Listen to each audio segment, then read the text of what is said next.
Hi, I wanted to continue with the ego.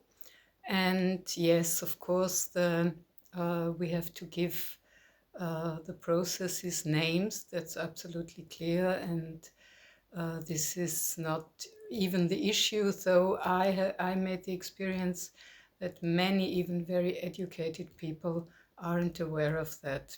And even when they understand complexity, and process orientation intellectually, that doesn't mean they can apply it to any of their own processes and faculties, or use it in their daily view of life. However, this is not even the point, but the point is when you say, or one says, the ego does this or that, or the ego dislikes it, or the ego doesn't want that. This is kind of a reification. And from my education, it's a warrior approach, which is pointed out anyway over and over again, that this is a spiritual warrior path. I was educated in Huna, and this is a so-called adventurer path, which is a different approach where we try to like in systemic therapy, to make processes visible and things being fluid.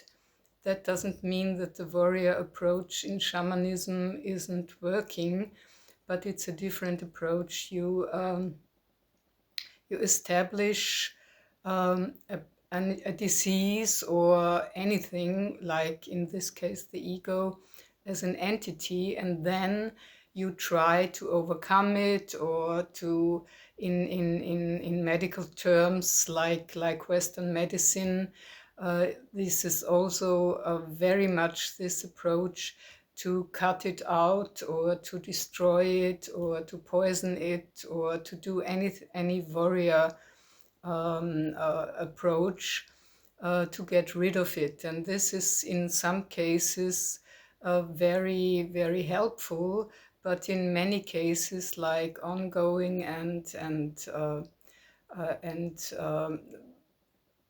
lifestyle oriented and more chronic diseases, that it's not very helpful, because you can't kill, or you start to attack your own processes, so to speak. And what happens then, at least in my experience, also like with the ego, what really feels attacked is the body. And especially as when we and I agree upon that, the ego feeling is mostly connected to the physical body, then the body feels under attack when you say the ego does this, or doesn't want that, or has to see it has to be eliminated or put to the electrical seat, or yeah. Then the body starts to feel attacked, and starts to contract, of course. That's what fear does. And that's actually the opposite of what we would want, as far as I can see that. So it makes the process more difficult. And when you start this war on the surface, so to speak, this makes it more difficult to see the real self behind, which is observing it in the first step, and then becoming it, more difficult to see or to experience. When you deconstruct it and see and tell people it's a process, and it's a helpful process, then this veil starts to open, and this behind doer on different levels of fathoming in the process gets more and more visible, and you are more and more able to experience it. And this is my point. So and this relational Huna and shaman approach is actually even more in accordance with Buddhism, as the dependent arising and the interconnection and so on. So I think this is a bit a mix of Buddhism and this actually really more integral approach on a yellow level, and an orange or orange approach of reification and warrior attitude. And that was what I wanted to point out about that. So I think and hope this can clarify some aspects. And what also is important in this respect, which I found out in my own self-exploration, and also with the help of reading and teaching. And I wrote that already in my second book in 2005, that one real important aspect about the whole ego and actually becoming human thing about the evolution of the mind and consciousness is that most people do not differentiate between body and mind. And what we really act upon with the ego, the so-called ego, I call it now ego because of convenience terms, is that what we really do is that we mix up the territory that the animal wants to find, when the ego always wants to find something and isn't content with what's happening in the present moment. I don't want to go in all details and depth about the present moment, but let's call it the present moment, is that people mix up what their mind does to the territory and what the actual territory is about.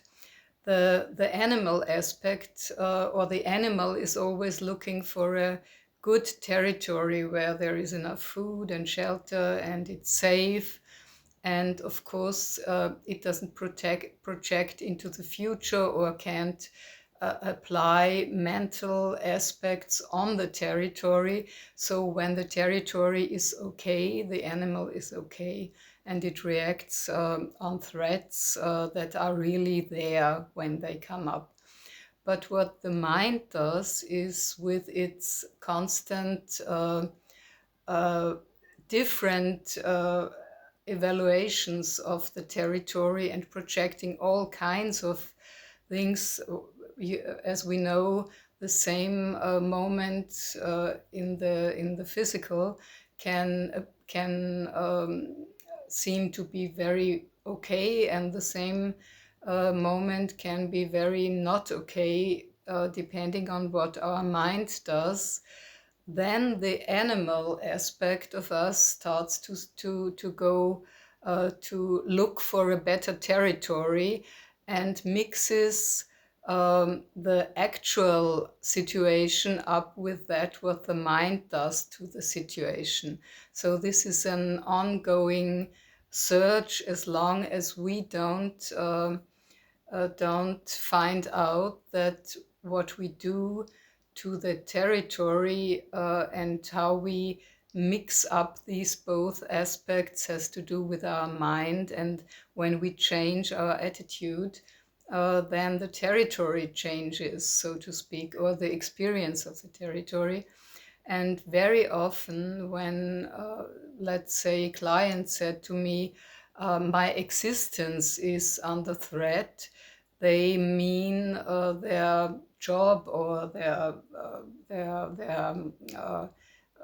relationship or something. And as soon as they tell their bodies that the body is not under attack or threatened, their physical existence isn't threatened, they start to get far more at ease with the situation. And then you can work with the mind aspect of it. But it applies to this seeking process of the so-called ego altogether, in my experience. So as soon as and this for me is really how to get at least human instead of being animal, is to start to differentiate what the actual territory is that the body is in, and then what the mind does to this territory. So this is not really a spiritual